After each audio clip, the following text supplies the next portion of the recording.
Welcome to our Biljax tutorial. Turn the key to the right to control the platform and to the left to control the bucket. Hold auto level along with retract or extend to move platform. Use the arrows to adjust bucket direction. Use the buttons on the right side to adjust speed.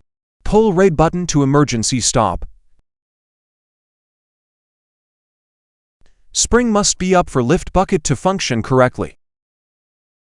Brake must be up for transport and down during use. Plug in here to charge. In case of emergency, have a friend pull this lever to slowly lower lift bucket.